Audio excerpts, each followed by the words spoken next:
Welcome viewers. Today we are here with you for yet another session on your course MJM025. So, to give you the precursor, if you are a student of MAJMC or PGJMC offered by the School of Journalism and New Media Studies at IGNOU, then this is your course 5, which is MJM025, the course on media ethics and laws. Let us now come to the actual unit and what we shall cover in this session. Probably by now, I hope you have gone through your study material and you have seen the other videos of the preceding units. So by now, you have a clear idea of how units are structured in the IGNOU study material. So like all the other units, this unit also begins with a unit structure that gives you a preview of what to expect in this unit, which shall have introduction, the learning outcomes.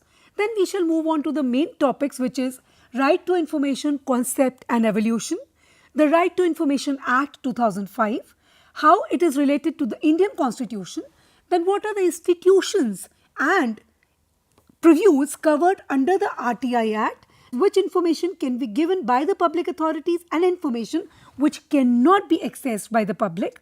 Then this unit will come on to the next section, which is about the RTI impact, constraints in implementing RTI, and finally we should close with Right to Information Act and the various amendments that it has gone through since its inception. Friends, when you are going through this unit, before that if you want to envision that what I will learn from this unit, then this is kind of your learning objectives that we shall expect you to do, that you shall have an understanding of RTI, its impact on the society, the basics, evolution, accessibilities and the constraints, and what are the implications of this RTI shall be discussed through different court cases. Also, while you go through this unit, you will have certain learning aids like the summary in the end, list of further readings of certain books and articles that you can go through if you want to know about this topic further and more, and the unit is intercepted with activities and check your progress questions. In the end, we shall have given you the check your progress possible answers. Of course, you know this is the way the IGNOU units are structured. Now let us begin with the RTI unit, the introduction, and then each section and subsection that shall cover the various concepts of the RTI. To introduce you to the RTI, of course, in a democratic setup, you would understand that information is an indispensable tool for good governance. This acts as an aid to ensure accountability in administration. Now, Right to Information Act is a leading from this kind of concept of democracy. In 2005, this act was passed by the government to access the information and to ensure the accountability and transparency in governance. Now, what is India? It is the largest democracy of the world in terms of the constitutional and legal frameworks. So there we ensure that governance has to be transparent and good. For that, going by the basic pretext of information, the RTI Act of 2005 came into existence. In this unit, you will have an overview of the various aspects of the RTI Act of 2005, such as the historical development of RTI in India and also the salient features of this Act. The learning outcomes, again for you, you will be able to describe the historical evolution of RTI, analyze the impact of RTI, describe certain constraints in implementing RTI. You would be able to discuss the focus of the RTI Act 2019 and also to examine the issues related to the implementation of RTI in India. So with the risk of kind of repeating the learning outcomes or objectives, I have put them out on the screen. They are also a part of your unit. The very first thing that you see after your introduction is your learning outcomes. As a learner, it really helps to know what I can expect out of this particular unit. So you are expected to give in your at least 2 hours to read the unit, then go through the podcast or this video related to the unit with this in mind. So after reading the unit, if you think you have been able to achieve these learning outcomes, you shall know, okay, I am on the right track. And to go further, you can of course go through the list of further readings that we provide you.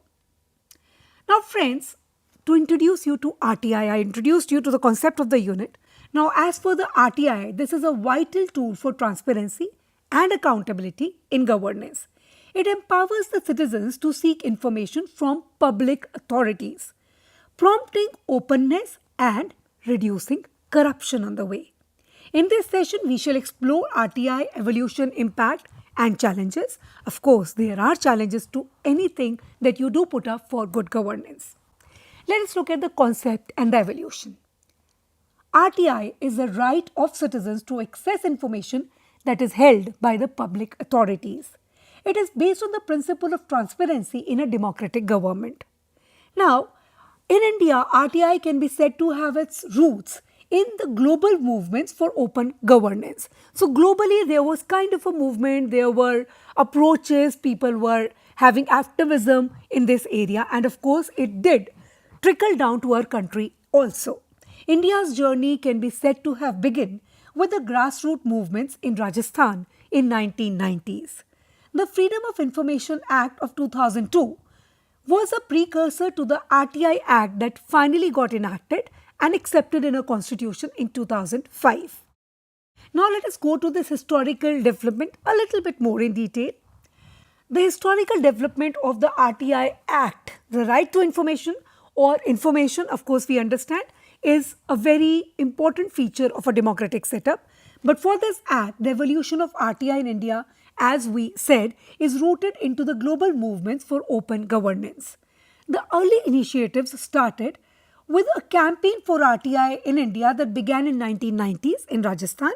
The Mazdoor Kisan Shakti Sangathan, MKSS for abbreviation, initiated a grassroots movement demanding transparency in the village accounts.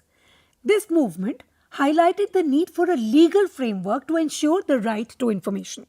The Freedom of Information Act that came into existence in 2002 was something that lacked the enforcement provisions. Though it was a good act, Freedom of Information of 2002, but the enforcement or binding legally was kind of missing.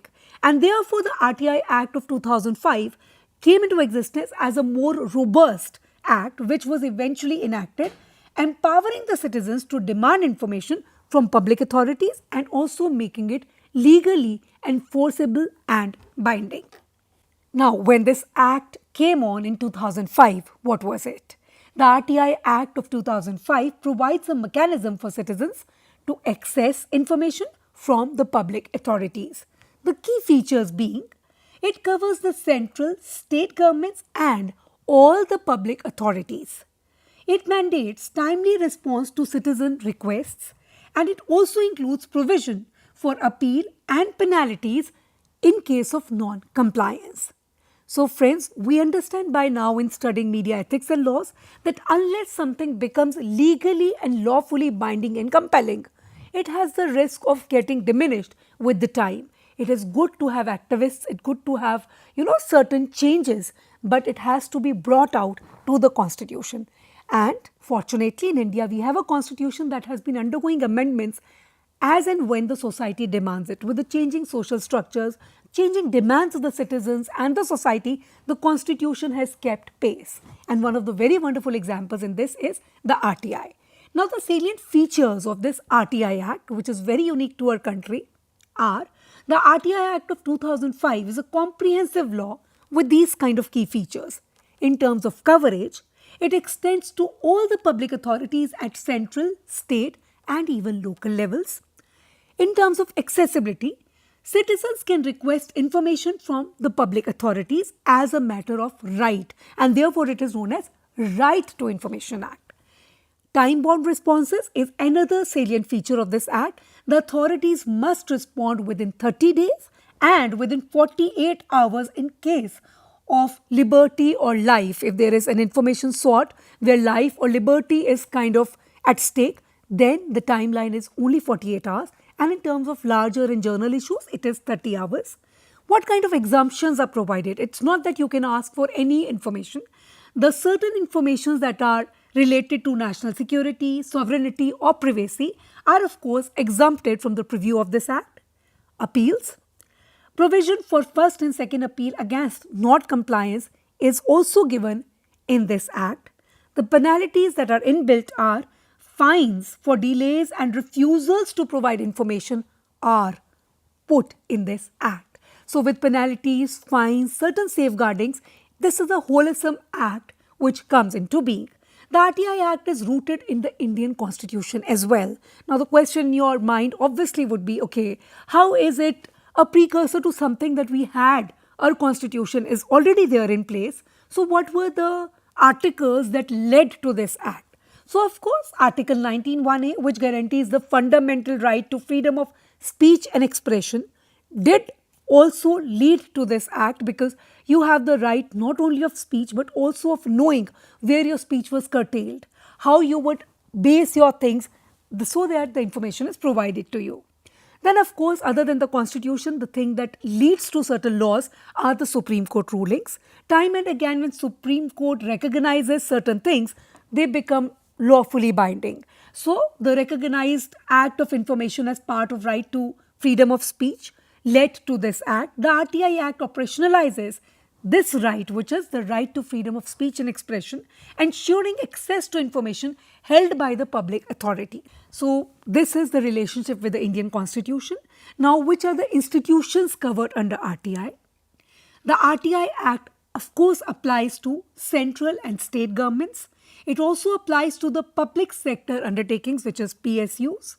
Also to the NGOs, non-government organizations, which are substantially funded by the government, even they come under the purview of this act. And other than that, all the public authorities, including autonomous bodies, institutions that are established by the Act of Constitution. So any universities, any hospitals, any banks, anything which is either funded by the government or established by the Act of the Constitution or Act of Parliament, any bodies which are particularly government bodies, central, state, local, or even autonomous, are covered under this act. Now, what is the kind of information that can be given by the public authorities? The public authorities are required to publish information proactively at the first go. So, people should not be left at the mercy of seeking information through the RTI Act. You should openly be publishing information. Therefore, newspaper notification, gazette notifications, all these are provided. So, the information has to be published proactively. You also have to provide information on the structure, functions and powers of your public institution. Disclose financial details including budgets and expenditures, and also respond to individual requests for information in a timely manner. So, all this is impinging on these institutions, the institutions that we discussed just now. Now, the information which cannot be accessed by the public. Of course, the public has a right to all these informations, budgets, financials, structures, recruitments, your previews.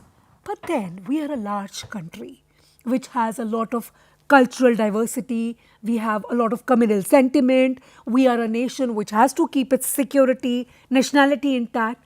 Now, is there something which is dangerous to it if the information is provided? Then, of course, looking at the national integrity, sovereignty and security, some information is kept under the purview of secrecy which cannot be disclosed under RTI. Now, what is such information? So, the information which cannot be accessed by the public under even the RTI is national security and sovereignty related information, information affecting India's foreign relations, confidential information that is held in fiduciary capacity, trade secrets or intellectual property, personal information that has no relationship to the public interest or public good. So, such information can be denied under even the RTI Act.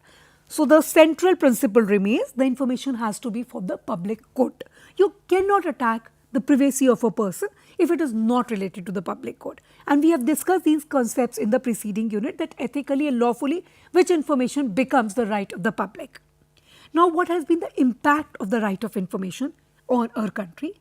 The RTI Act has had a significant impact on the governance and the social good of our society.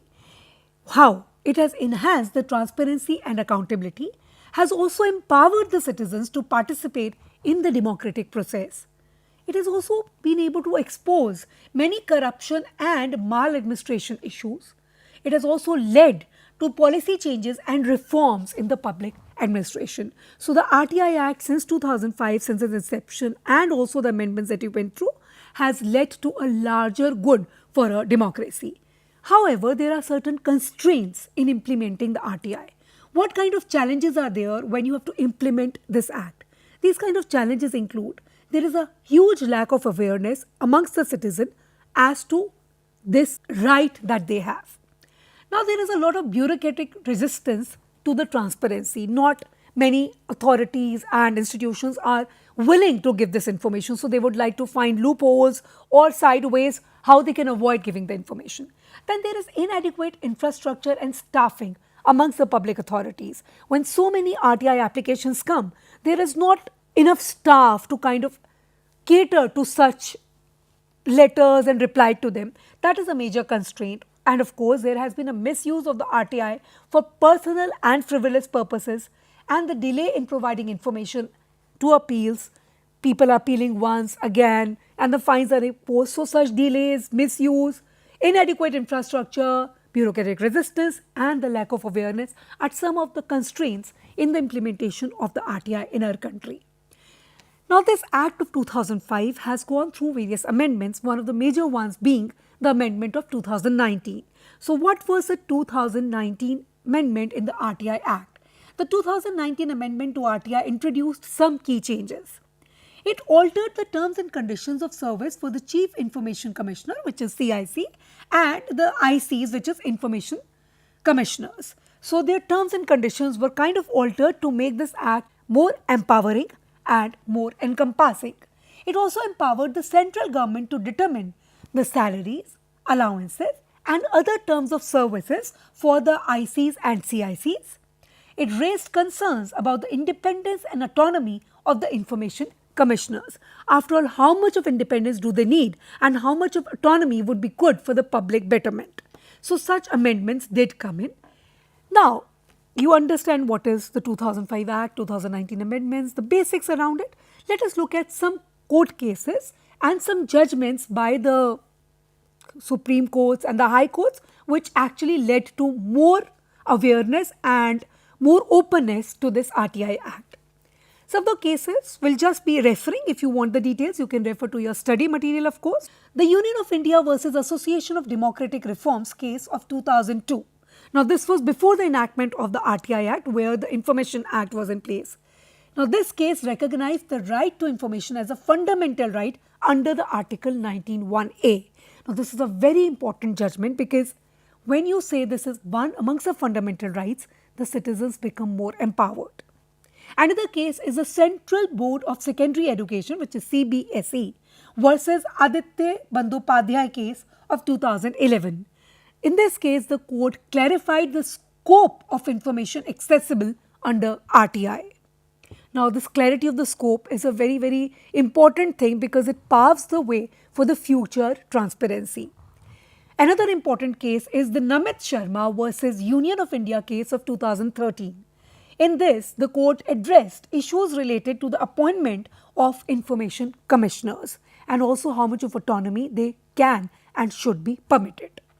The People's Union of Civil Liberty, which is PUCL, versus Union of India case of 2004. In this, the Supreme Court emphasized that RTI is an integral thing, an integral part of a democratic setup. State of Uttar Pradesh versus Rajnarayan case, an older case of 1975, had established the principle that people have the right to know about the government affairs. See, when things start changing, they do take decades to change, but eventually we were able to enact an act in 2005. The Reserve Bank of India versus Jayantilal N. Mistry case of 2015. In this, the court ruled that the RBI must disclose information under RTI, enhancing financial transparency. So friends, this was important that you even brought RBI, which is a major apex body to deal with the finances of the country, under the purview of this act. So as citizens, we also have a right to kind of question and seek information from higher financial institutions. Now let's see 2-3 cases a little bit in detail to give you an idea how the court cases and judgments have led to the enhancement of the RTI Act. The Central Public Information Officer, Supreme Court of India versus Subhash Chandra Agarwal case of 2019. Now, this case involved a request of information regarding the declaration of assets by judges of the Supreme Court. the RTI application sought information on whether the judges of the Supreme Court had declared their assets to the Chief Justice of India as per the 1997 resolution.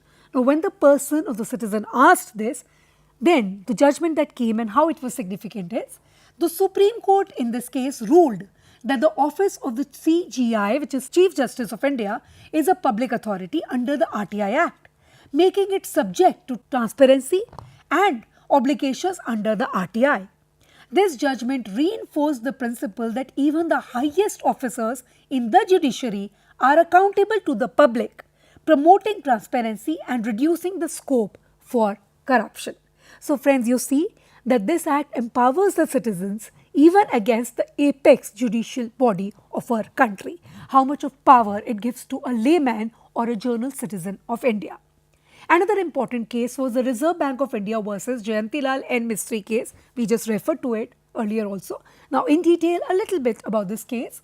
The Reserve Bank of India, that is RBI, was asked to disclose information about the names of willful defaulters and inspection reports of banks under the RTI Act.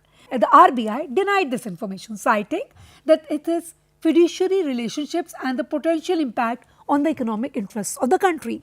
Now somebody asked on the RTI Act, the RBI denied. What did the court rule in it and how has it been significant? The Supreme Court ruled against the RTI, stating that the central bank has a duty to act transparently and inform the public about the functioning of the banks. The judgment highlighted that public interest overrides the fiduciary relationship argument, making a strong case for transparency in the banking sector and setting a precedent for greater accountability of the financial institutions. So if you want, you can go ahead and read about this case in detail or other cases that interest you. The books on law or even your internet these days would have more information on them. Another significant case in the RTI Act is Atul Gupta versus Supreme Court of India case. So I hope you would be able to see that even against the apex body, that is the Supreme Court, the cases were filed and the judgments were given either in the favor of the citizens or the right to information. In this case, the appellant sought various pieces of information from the Supreme Court under the RTI Act, including details on the response to his allegations regarding COVID-19 vaccination issues. Now, for a change, the ruling was in favor of the court. The Central Information Commission, that is CIC, upheld the Supreme Court's decision to deny the information, stating that the response was beyond the jurisdiction of the Public Information Officer and did not conform to the RTI Act's requirements. This case illustrates the boundaries of the RTI Act and how it is applied to maintain the proper scope of information disclosure. Friends, it would help you to understand that you cannot just go ahead and ask anything and everything to anybody or everybody. There are of course constraints, limitations, previews of every officer or every institution. Another important case is about the recruitment. Transparency in AIMS recruitment, which is a May 24, which is a more recent case. The Delhi High Court ruled that All India Institute of Medical Sciences, AIIMS, AIMS, must disclose details regarding recruitment procedures and faculty appointments under the RTI Act. How is it significant to us? This decision reinforced the RTI's role in ensuring transparency and accountability in public institutions, setting a proper precedent for similar cases involving the disclosure of recruitment and appointment processes in the government bodies and institutions. Friends, by now you would understand that how certain precursors about activisms, certain judgments from the courts, then the final implementation of the Act, amendments into the Constitution have led to the RTI and the power that we have with this Act as citizens. Let me sum up this unit or this session. In today's session, the RTI Act was discussed and we now understand that the RTI Act is a powerful tool for transparency and accountability in governance. It empowers the citizens to seek information from the public authorities. This Act has significantly impacted the governance despite challenges in its implementation. In 2019, an amendment was brought up which has raised concerns about the independence of the information commissioners. court judgments show that RTI Act continues to shape transparency and accountability in public institutions, even in complex and sensitive matters. So this was about today's session. I would encourage you, like always, to go through the printed study material that has been provided, and then this video would kind of help you in enhancing your information or knowledge about RTI. And I also encourage you to go through the further reading list which is provided at the end of your unit and read more documents, books or cases to have better clarity on this act. This was all from my side today. Thank you. I am Dr. Padmini Jain from SOJNMS signing off for this session. All the best.